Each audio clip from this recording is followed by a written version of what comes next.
Hello students.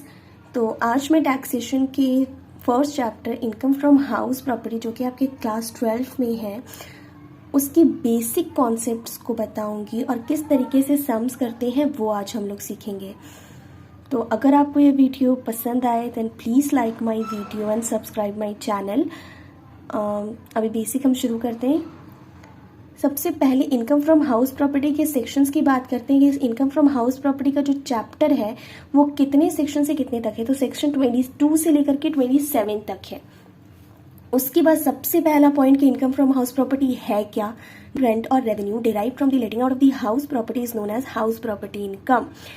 कोई भी ऐसा हाउस जिसके थ्रू आप किसी को लेट आउट किए हैं और उससे आप रेंट या किसी भी तरीके का रेवेन्यू जो है अर्न कर रहे हैं तो उसका इनकम डायरेक्टली आपका income under the head house property में जाएगा।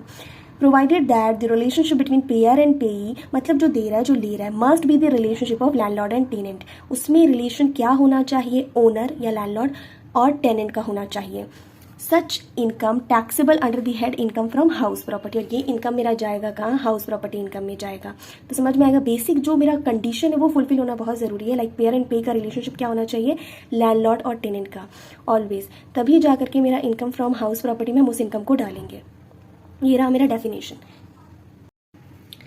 नेक्स्ट हम फॉर्मेट के बारे में करेंगे कि इनकम फ्रॉम हाउस प्रॉपर्टी को हम कैलकुलेट किस तरीके से करते हैं। तो पर्टिकुलर अमाउंट लिखते हैं सबसे पहले, ऊपर कंप्यूटेशन लिखेंगे कि कंप्यूट करें इनकम फ्रॉम हाउस प्रॉपर्टी, जिस भी पर्सन का नाम, फिर relating from for the previous year, relating to the assessment year, जो भी रहेगा मेरा रिसेंट वाला वो हम लिखते हैं। देन हम लेट आउट प्रॉपर्टी के केस में क्या करेंगे, सबसे पहले मेरा इनकम फ्रॉम हाउस प्रॉपर्टी में क्या हमको आता है, ग्रॉस क्या आता है, ग्रॉस एनुअल वैल्यू आती है, जिसको हम अलग से फाइंड आउट करते हैं और फिर उसका वैल्यू यहाँ पे ला करके लिखते हैं। उसको भी आज मैं फाइंड आउट करने का, किस तरीके से ग्रॉस एनुअल वैल्यू को हम फाइंड आउट करेंगे वो भी हम आपको आज ही इसी क्लास में बताएंगे कि किस तरीके से फाइंड आउट करते हैं। ओके, उसके बाद ग्रॉस एनुअल वैल्यू से लेस क्या करते हैं, म्यूनिसिपल टैक्स। जो भी म्यूनिसिपल टैक्स ओनर पेड करेगा और वही वाला म्यूनिसिपल टैक्स हम यहाँ पे लेस करेंगे। अगर टेनेंट किसी केस में अगर पेड कर रहा है म्यूनिसिपल टैक्स को तो हम वो इस केस में क्या करेंगे, माइनस नहीं करेंगे, कुछ भी नहीं करेंगे उस केस में, माइनस नील कर देंगे यहाँ पे डायरेक्टली अमाउंट के कॉलम में। लेकिन अगर ओनर जितना भी पे करेगा या ओनर पूरा का पूरा म्यूनिसिपल टैक्स पे कर रहा है तो फिर हम यहाँ पे जाकर के लेस कर सकते हैं। लेस करने के बाद मेरा आता है net annual value. Net annual value आने के बाद कुछ हद तक कुछ डिडक्शंस मिलते हैं, क्योंकि हर में कुछ ना कुछ डिडक्शन है, तो इनकम फ्रॉम हाउस प्रॉपर्टी में भी कुछ हद तक डिडक्शन है। उसकी बात करेंगे क्या है डिडक्शन में, less standard deduction. Standard deduction under section 24A में स्टैंडर्ड डिडक्शन है जिसके थ्रू 30% ऑफ एनएवी मतलब net annual value, net annual value का इस फ्लैट 30% जो मेरा स्टैंडर्ड डिडक्शन में डिडक्शन मिलता है एसएससी को। और दूसरा क्या डिडक्शन है, interest on borrowed capital. Interest on borrowed capital में जो भी इंटरेस्ट पे कर रहे हैं हम, कैपिटल बोरोड किए होंगे कुछ अमाउंट ऑफ, तो उसमें जो भी इंटरेस्ट हो रहा है वो हम यहाँ पे माइनस कर सकते हैं लेट आउट के केस में, जो कि किस सेक्शन के थ्रू डिडक्शन में है, 24B के थ्रू।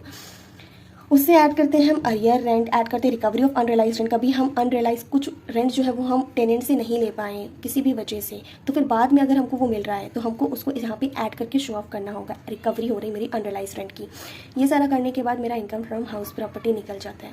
तो ये रहा मेरा फॉर्मेट के बाद अभी मैं बताऊँगी आप लोगों को किस तरीके से आप फाइंड आउट कर सकते हैं ग्रॉस एनुअल वैल्यू, जो कि काफ़ी ईजी तरीका है। पहले आपको वो वाले फॉर्मेट से बनाना होगा ग्रॉस एनुअल वैल्यू, फिर जाकर के आप यहाँ पे पुटिंग करके आगे बढ़ सकते हैं income from house property calculate करने के लिए। तो अब मैं बताऊंगी आप लोगों को किस तरीके से हम कंप्यूट करते हैं ग्रॉस एनुअल वैल्यू को। बहुत ही इजी है और इस वाले मेथड से आप करिएगा तो आपको बहुत ही आसान लगेगा। मैंने देखिए बहुत सारे मेथड्स हैं, बुक में भी अलग अलग तरीके के मेथड्स हैं जिसके थ्रू थोड़ा सा स्टूडेंट्स को कन्फ्यूजन हो जाता है, लेकिन ये वाले मेथड जो मैं अभी आपको बताऊंगी उसको आप अगर अच्छे से कर लीजिएगा तो फिर कन्फ्यूजन की तो सवाल ही नहीं बनती है। बहुत ही ईजी तरीके से और आपका आंसर भी करेक्ट आएगा। तो चलिए शुरू करते हैं, जिसमें स्टेप 1, इसमें 4 स्टेप्स हैं टोटल। सबसे पहले स्टेप 1 में ये मैं ग्रॉस म्यूनिसिपल वैल्यू है, फेयर रेंट है, स्टैंडर्ड रेंट, जो कि ऑलरेडी क्वेश्चन में आप लोग को दिया हुआ रहेगा। होता क्या है ये सब, ग्रॉस म्यूनिसिपल वैल्यू जो होता है वो मेरे एरिया की म्यूनिसिपलिटी डिसाइड करती है कि उस एरिया का पर्टिकुलर क्या होगा, तो ये होता है gross municipal value. Fair rent मतलब कि सेम आप जिस एरिया में है उसी एरिया में सेम दूसरा ओनर जो है अपने टेनेंट से कितना, उसी हिसाब के घर का कितना भाड़ा ले रहा है, तो वो मेरा लगभग अमाउंट होता है, वो मेरा आता है फेयर रेंट में। और स्टैंडर्ड रेंट में कंट्रोल एक्ट जो है वो बताती है कि कितना तक इस एरिया में जो है रेंट लिया जा सकता है टेनेंट से, उससे ज़्यादा कोई भी रेंट नहीं ले सकता है टेनेंट से। सो दीज आर 3 जो आपको मैंशनड रहेंगे ऑलरेडी क्वेश्चन में, आपने जस्ट इसके अमाउंट को पुटअप करना है। उसके बाद देखिए मैंने ब्रैकेट में क्या लिखा है नीचे, compare municipal value with fair rent, search for this, it is fair rent. Okay, fair rent, compare municipal value with fair rent, take higher one subject to standard rent. मतलब क्या हुआ इसका, जो मेरा म्यूनिसिपल वैल्यू रहेगा उससे हम fair rent को क्या करेंगे, कंपेयर करेंगे, टेक हायर वन, और इन दोनों में से हायर लेंगे, ज़्यादा जो रहेगा उसको लेंगे। इसको इसके साथ हम क्या करेंगे, कंपेयर करेंगे और हायर लेंगे। हायर वाले अमाउंट को हम यहाँ लिखेंगे।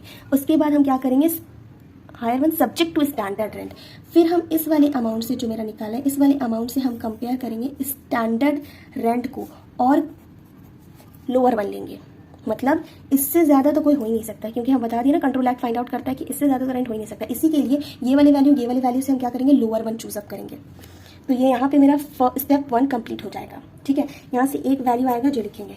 स्टेप 1 कंप्लीट होने के बाद स्टेप 2 में आगे बढ़ेंगे। स्टेप 2 में क्या है मेरा, deduct unrealise rent from annual rent. Annual rent से माइनस कर देंगे हम अनरियलाइज रेंट को।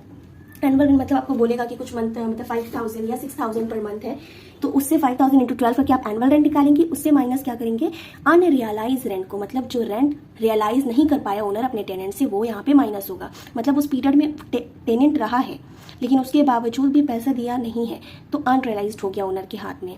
तो एनुअल रेंट से माइनस अनरियलाइज रेंट करके मेरा हो जाएगा, जो भी वैल्यू आएगा वो स्टेप 2 होगा। स्टेप 2 के बाद स्टेप 3 के compare step 1 with step 2 take higher one. Step 1 से स्टेप 2 को हम कंपेयर करेंगे और हायर वन जो ज़्यादा रहेगा वो स्टेप 3 में हम लिख देंगे। स्टेप 4 लास्ट स्टेप है ये मेरा, जहाँ हम लेस करते हैं लॉस ड्यू टू वैकेंसी। मतलब मेरे घर जब खाली रहता है उसकी वजह से जो मुझे लॉस बेयर करना पड़ता है ओनर को, वो यहाँ पे लेस होता है, वो वाला अमाउंट पर्टिकुलर। समझ लीजिए 5000 5000 करके मेरा 12 मंथ तक है मेरा रेंट, तो एनुअल हुआ ये अब वो 11 ही मंथ में चला गया, तो एक मंथ को तो वो रेंट देगा नहीं, तो 5000 इंटू 1 5000 यहाँ पे लॉस ड्यू टू वैकेंसी हो जाएगा। ठीक है, ये सब करने के बाद स्टेप 3 से हम माइनस करेंगे लॉस ड्यू टू वैकेंसी। मेरा जो आएगा वही मेरा कहलाएगा ग्रॉस एनुअल वैल्यू, जिसको हम पहले फॉर्मेट में जाके लिख देंगे। ठीक है, होपफुली आप लोग को समझ में आया होगा, काफ़ी ईजीएस्ट मेथड है।